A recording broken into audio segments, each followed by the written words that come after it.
Well, hello, friends. I'm just waiting for my daughter, who's the only one awake, really, I guess, and who can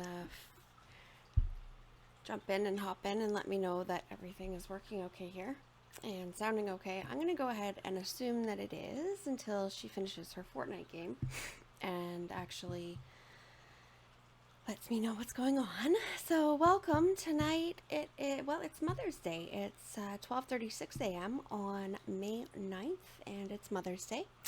And so happy Mother's Day to all the mothers out there and all the people who are not female. Make sure that any females in your life that you have, that you go and you tell them Happy Mother's Day as soon as possible. Whether it's your mom, your sister, anybody who you know who's a mom or a grandma or acts like a mom or is kind of like a mom to you, go and say Happy Mother's Day to them right now. Even better, run to the store, grab some flowers or a card or make a card or just any small gesture that will make them feel loved because they all deserve it. So last week I read most of chapter 1. What I'm going to do tonight, right now, is just read a really quick recap of chapter 1. And so we remember where we left off. And then I'll finish reading to the end of chapter 1, whatever I missed last week, and I will read, hopefully, chapter 2 tonight. All right, so as always, we'll go back here. As always, you can find the PDF of 1984 if you don't have it in hard copy at the link on the screen below, planetebook.com. Just search 1984 and it's right there. It's PDF, super easy to download. Looks good, she says. Does it sound good? Okay, sounds good too. So, yeah, as always, you can go ahead and go to that link there and it will lead you to the PDF version. All right, so the recap. Recap for chapter 1. And then I just might end up reading just chapter 2 tonight instead of finishing chapter 1 because it's a really, really long chapter and this recap should really help us anyways. On a cold day in April of 1984, a man named Winston Smith returns to his home, a dilapidated apartment building called Victory Mansions. Thin, frail, and 39 years old, it is painful for him to trudge up the stairs because he has a varicose ulcer above his right ankle. The elevator is always out of service, so he doesn't try to use it. As he climbs the staircase, he is greeted on each landing by a poster depicting an enormous face, underscored by the words, "Big Brother is watching you."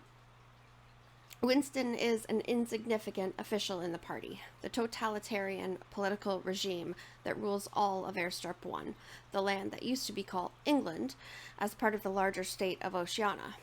Though Winston is technically a member of the ruling class, his life is still under the party's oppressive political control.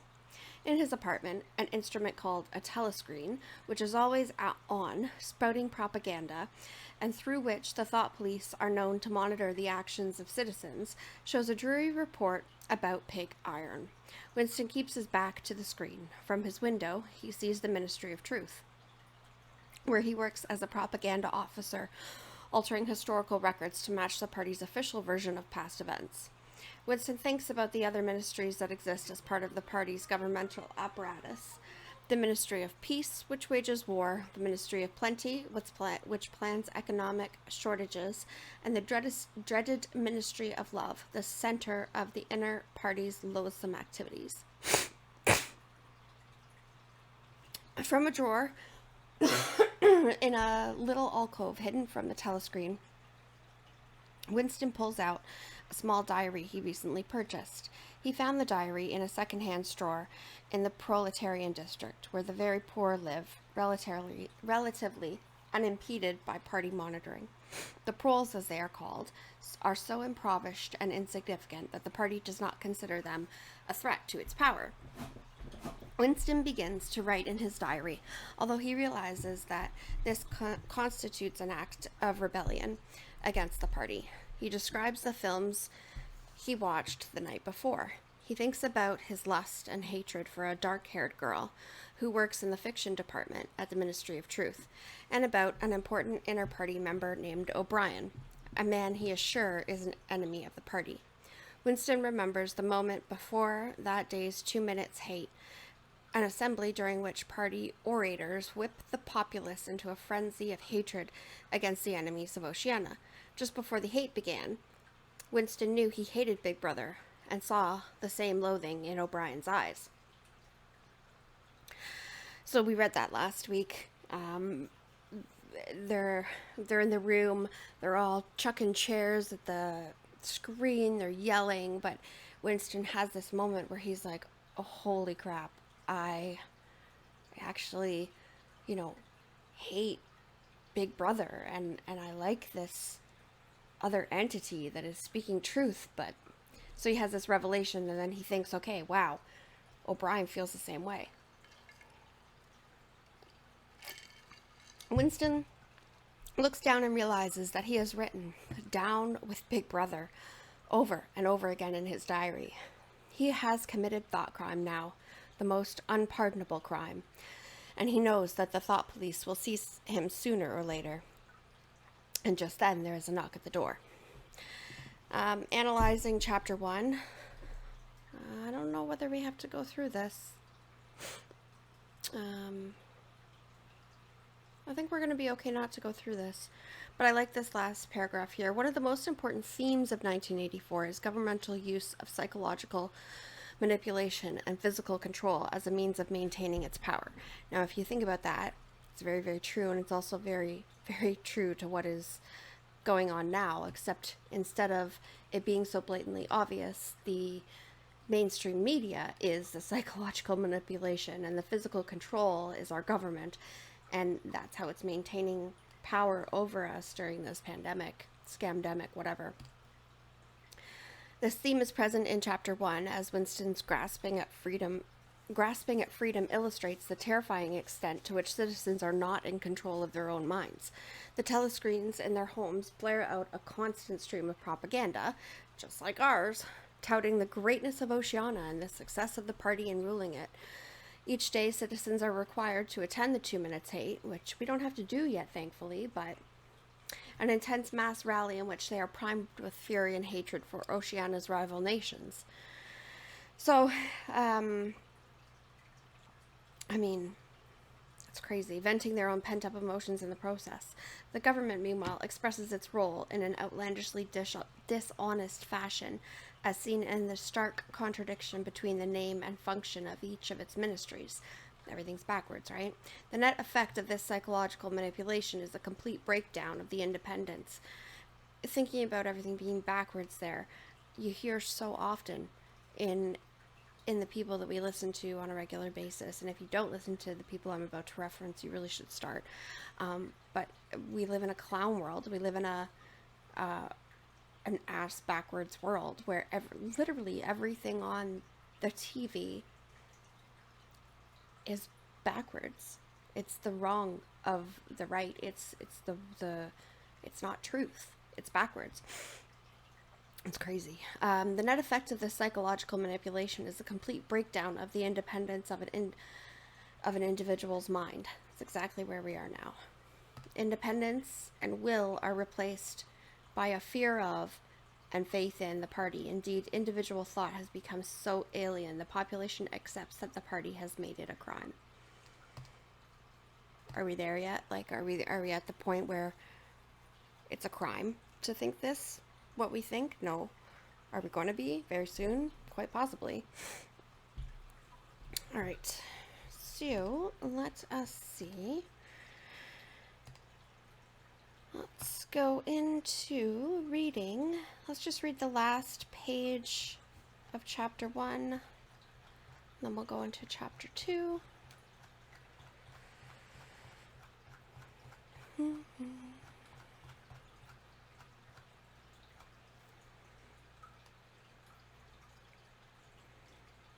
the heck is chapter 2?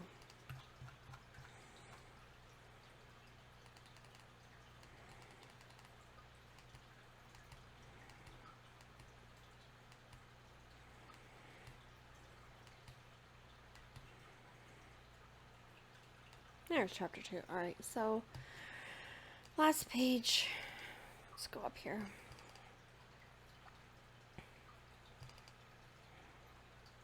Okay, so here's the point where he's written out down with Big Brother over and over again. So whether he wrote down with Big Brother, or whether he refrained from writing it, made no difference. Whether he went on with the diary, or whether he did not go on with it, made no difference. The thought police would get him just the same. He had committed, would still have committed, even if he had never set a pen to paper, the essential crime that contained all others in itself. Thought crime, they called it. Thought crime was not a thing that could be concealed forever. You might dodge successfully for a while, even for years, but sooner or later, they were bound to get you. It was always at night. The arrests invariably happened at night. The sudden jerk out of sleep, the rough hand shaking your shoulder, the lights glaring in your eyes, the ring of hard faces round the bed. In the vast majority of cases, there was no trial, no report of arrest. People simply disappeared, always during the night. That brings me to remember, there was a clip that some people were showing recently about how, with the trial of Derek Chauvin, whether he should even have a trial, whether he should even be, put in front of a jury. And then everyone was like, no, just put him to death. Just put him down. He doesn't deserve to be here. It's like that's where we're headed. We're headed to a point where you don't even get a fair trial because people just judge you based on what they think happened and race politics and etc.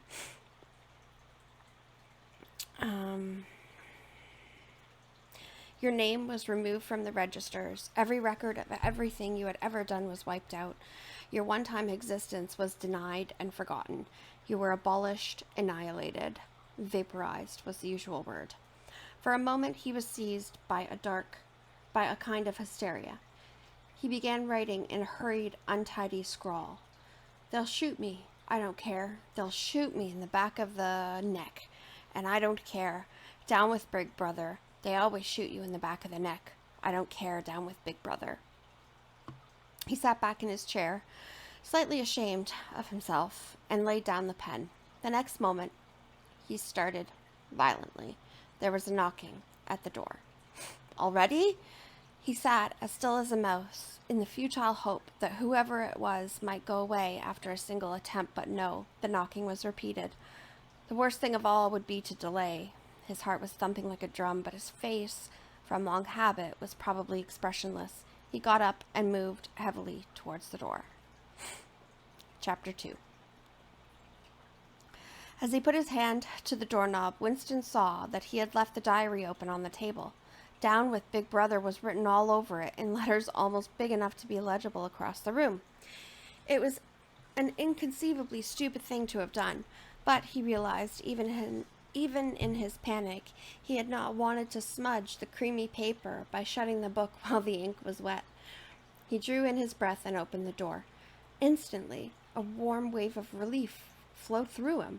A colorless, crushed-looking woman with wispy hair and a lined face was standing outside. "Oh, comrade," she began in a dreary, whining sort of voice. "I thought I heard you come in. Do you think you could come across and have a look at our kitchen sink? It got blocked up and it was Mrs. Parsons, the wife of a neighbor on the same floor." Mrs. was a word somewhat discountenanced by the party. You were supposed to call everyone comrade. But with some women, one used it instinctively. That brings us to where we are now. There's no he, there's no she. We're not allowed to use the words mother, daughter, sister, father, aunt, brother. Everyone is the same. Everyone is, they, their, etc. They've gotten rid of Mrs., Mr., Miss. Same with this book. Comrade, we're to call everybody in this book. She was a woman of about 30, but looking much older. One had the impression that there was dust in the creases of her face. Winston followed her down the passage. These amateur repair jobs were almost a daily irritation. Victory Mansions were old flats built in 1930 or thereabouts and were falling to pieces.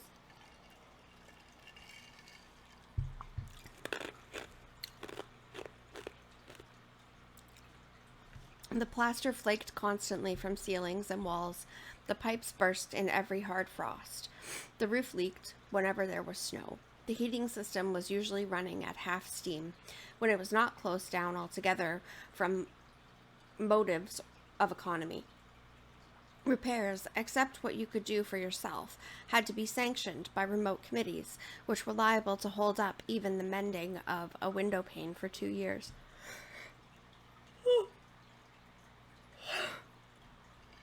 Of course, it's only because Tom isn't home, said Mrs. Parsons vaguely. The Parsons flat was bigger than Winston's, and dingy in a different way. Everything had been battered, trampled on. Everything had a battered, trampled on look, as though the place had just been visited by some large, violent animal. Games impedimenta, hockey sticks, boxing gloves, a burst football, a pair of sweaty shorts turned inside out, lay all over the floor.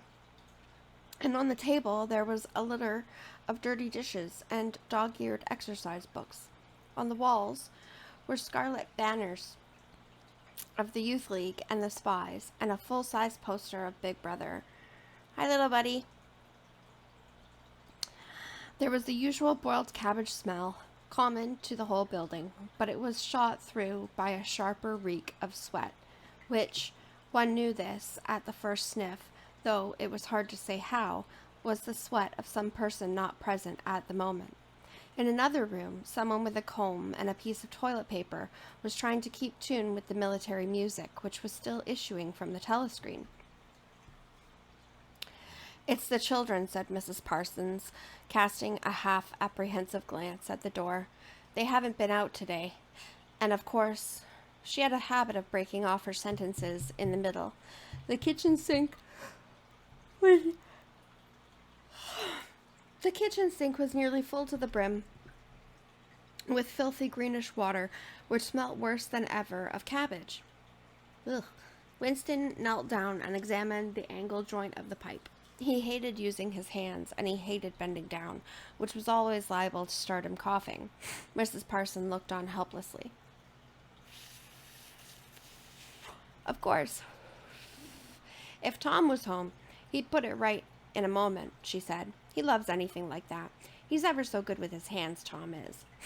Parsons was Winston's fellow employee at the Ministry of Truth. He was a fattish but active man of paralyzing stupidity. I like that. A mass of imbecile enthusiasms, one of those completely unquestioning, devoted drudges on whom, moreover, than on the thought police, the stability of the party depended. At 35, he had just been unwillingly evicted from the Youth League, and before graduating into the Youth League, he had managed to stay on in the Spies for a year beyond the statutory age. At the ministry, he was employed in some subordinate post for which intelligence was not required, but on the other hand, he was a leading figure on the sports committee and all the other committees engaging in organizing community hikes and spontaneous demonstrations, savings campaigns. Oh my goodness. Involuntary activities generally. He would inform you with quite pride between whiffs of his pipe that he put in an appearance at the community center every evening for the past 4 years. An overpowering smell of sweat, a sort of unconscious testimony to the strenuousness of his life, followed him about wherever he went, and he even remained behind him after he had gone. So the man was fat and he stank pretty bad. I'll be right back.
Okay. Um, have you got a spanner? Said Winston, fiddling with the nut on the angle joint. A spanner? Said Mrs. Parsons, immediately becoming invertebrate. I don't know. I'm sure. Perhaps the children. There was a trampling of boots and another blast on the comb as the children charged into the living room.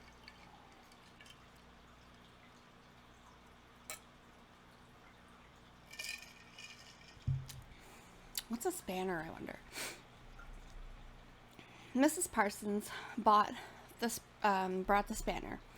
Winston let out the water and disgustedly removed the clot of human hair that had blocked up the pipe. He cleaned his fingers as best he could in the cold water from the tap and went back into the other room. Up with your hands, yelled a savage voice. A handsome, tough-looking boy of 9 had popped up from behind the table and was menacing him with a toy automatic pistol, while his small sister, about 2 years younger, made the same gesture with a fragment of wood. Both of them were dressed in the blue shorts, gray shirts, and red neckerchiefs, which were the uniform of the spies. Winston raised his hands above his head, but with an uneasy feeling. So vicious was the boy's demeanor that it was not altogether a game. "You're a traitor!" yelled the boy.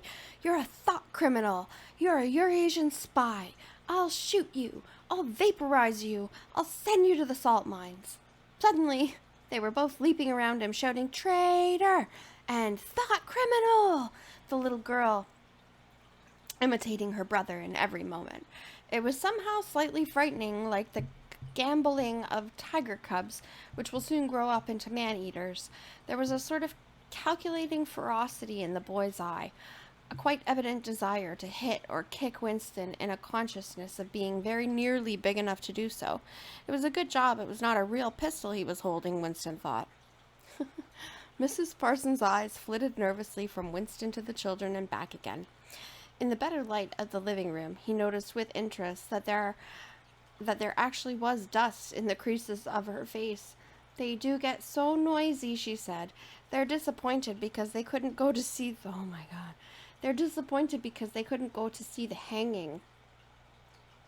That's what it is. I'm just too busy to take them, and Tom won't be back from work in time." "Why can't we go and see the hanging?" roared the boy in his huge voice.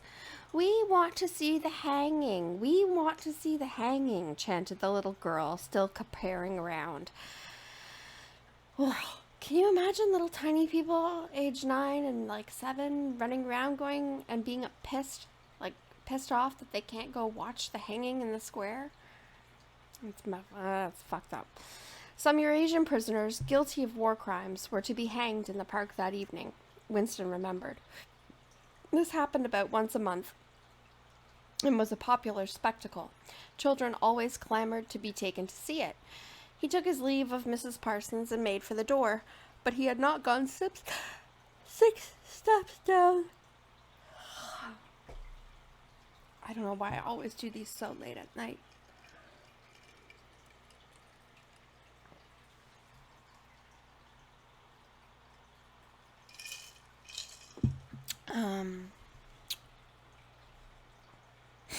But he had not gone 6 steps down the passage when something hit the back of his neck, an agonizingly painful blow.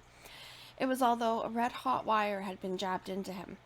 He spun round just in time to see Mrs. Parsons dragging her son back into the doorway while the boy pocketed a catapult like a slingshot.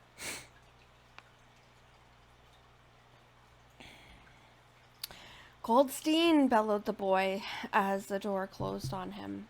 But what most struck Winston was the look of helpless fright on the woman's grayish face. Back in the flat, he stepped quickly past the telescreen and sat down at the table again, still rubbing his neck.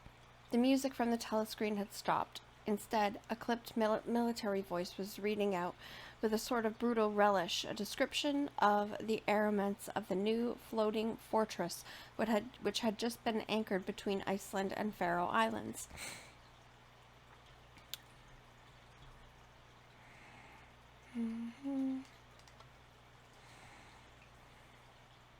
With those children, he thought, that wretched woman must lead a life of terror.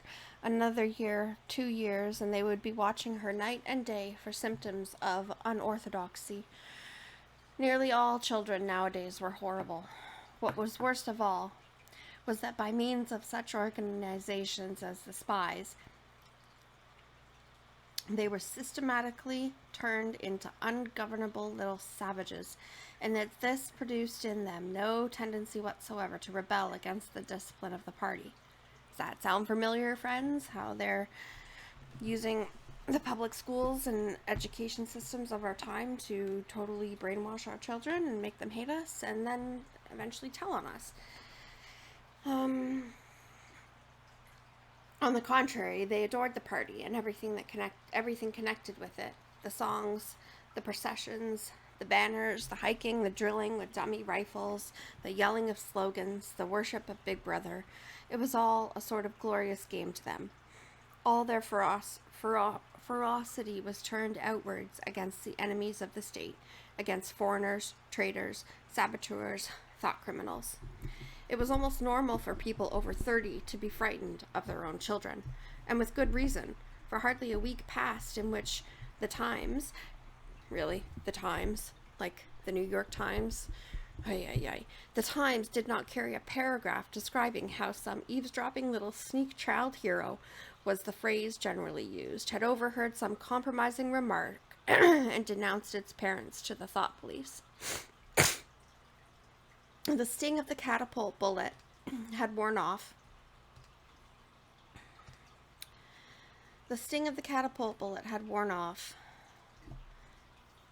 Where am I? He picked up his pen half-heartedly, wondering whether he could find something more to write in the diary. Suddenly, he began thinking of O'Brien again. Years ago, how long was it? 7 years it must be. He had dreamed that he was walking through a pitch-dark room, and someone sitting to one side of him had said as he passed, "We shall meet in the place where there is no darkness." It was said very quietly, almost casually, a statement, not a command. He had walked on without pausing. What was curious was that at the time, in the dream, the words had not made much impression on him. It was only later, and by degrees, that they had seemed to take on significance.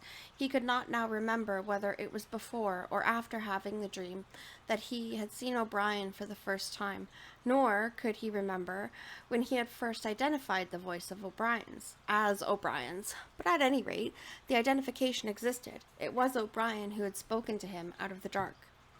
Winston had never been able to feel sure. Even after this morning's flash of the eyes, it was still impossible to be sure whether O'Brien was friend or an enemy. Nor did it even seem to matter greatly. There was a link of understanding between them, more important than the affection or partisanship. "We shall meet in the place where there is no darkness," he had said. Winston did not know what it meant, only that in some way or another it would come true.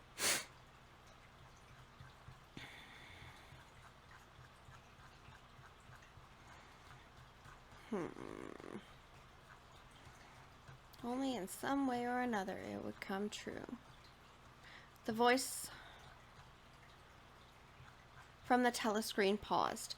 A trumpet call, clear and beautiful, floated into the stagnant air. The voice continued raspingly. "Attention! Your attention, please. A news flash has this moment arrived from the Malabar front. Our forces in South India have won a glorious victory. I am authorized to say that the action we are now reporting may well bring the war within measurable distance of its end. Here is the news flash." Bad news coming, thought Winston, and sure enough, following on a gory description of the annihilation of a Eurasian army with stupendous figures of killed and prisoners, came the announcement that, as from next week, the chocolate ration would be reduced from 30 grams to 20. Winston belched again. The gin was wearing off, leaving a deflated feeling. The telescreen, perhaps to celebrate the victory, perhaps to drown the memory of the lost chocolate, crashed into "Oceana, 'tis for thee." You were supposed to stand to attention. However, in his present position, he was invisible. Oceana, 'tis for thee, gave way to lighter music. Winston walked over to the window, keeping his back to the telescreen. The day was still cold and clear. Somewhere far away, a rocket bomb exploded with a dull, reverberating roar. About 20 or 30 of them a week were falling on London at present. It's got to be scary. Down in the street, the wind flapped the torn poster to and fro, and the words Ingsoc fitfully appeared and vanished. Ingsoc, the sacred principles of Ingsoc.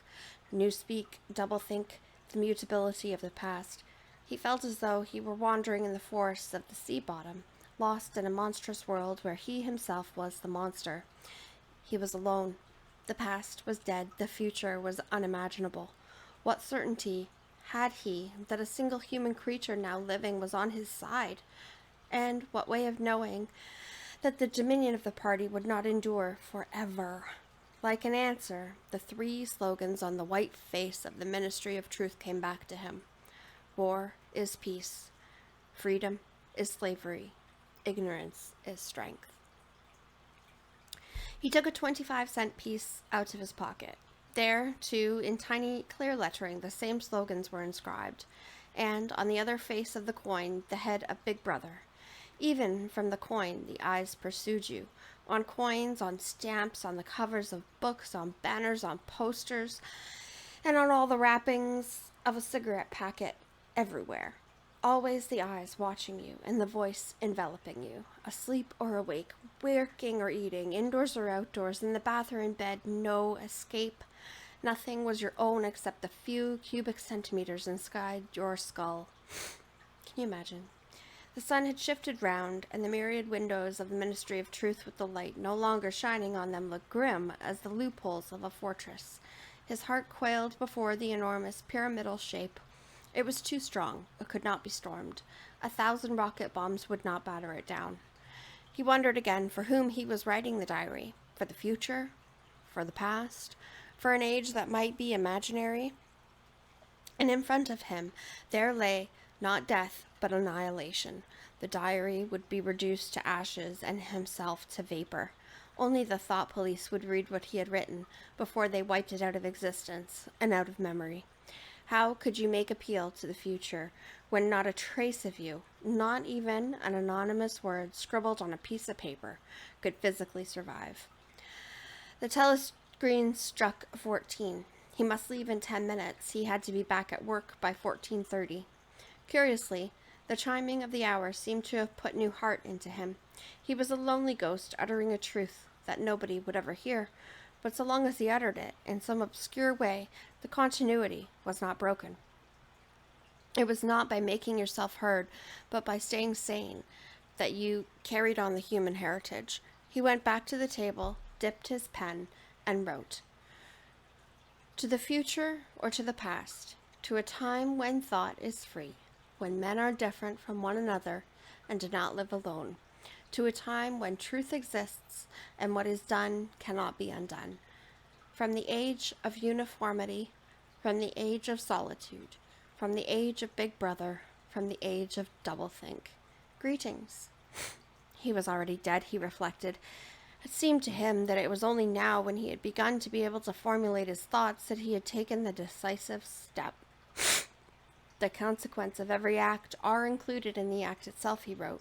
Thought crime does not entail death. Thought crime is death. Now he had recognized himself as a dead man. It became important to stay alive as long as possible. 2 fingers of his right hand were ink-stained.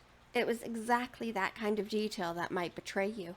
Some nosing zealot in the ministry, a woman, probably, someone like the little sandy-haired woman or the dark-haired girl from the fiction department, might start wondering why he had been writing during that lunch interval, why he had been using an old-fashioned pen, what he had been writing, and then drop a hint in the appropriate quarter.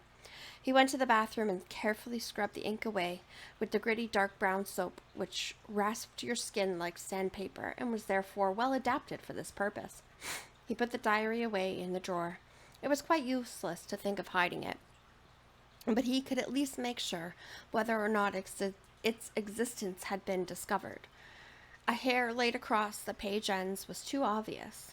With the tip of his finger, he picked up an identifiable grain of whitish dust and deposited it on the corner of the cover, where it was bound to be shaken off if the book was moved. And that, my friends, is chapter 2. It was really good. I really like this book. Every time I read it, because I don't pre-read it for you guys, I read it with you guys, and every time I read it, it just gets better and better. And I remember now going on that it really does get better and better. Thank you all so much. I know at the end of my videos I keep promising I'll be back this day or I'll be back this time, and I'm not back those times, so I'm not going to promise anything this time, but I will be back. Well, I'm promising, but I will for sure do chapter 3 this week at some point, whether it's next Saturday night or whether it's anytime before then. And I'm really going to try to do them a little bit earlier so that I'm not yawning through every single video. Thank you guys for coming. Thank you for listening. We'll do a recap of chapter 2 next video, and then we'll read through chapter 3. And it's going to be great. Don't forget to like or rumble or press whatever button it is on whatever platform that you're watching that makes you enjoy this video if you've enjoyed it. And Alex, if you're still there, my son was in the chat earlier, and Alex, if you're still there, don't forget, buddy, it's Mother's Day, so when I see you tomorrow, it's Mother's Day. Alright, thanks guys. Have a great night. Bye-bye.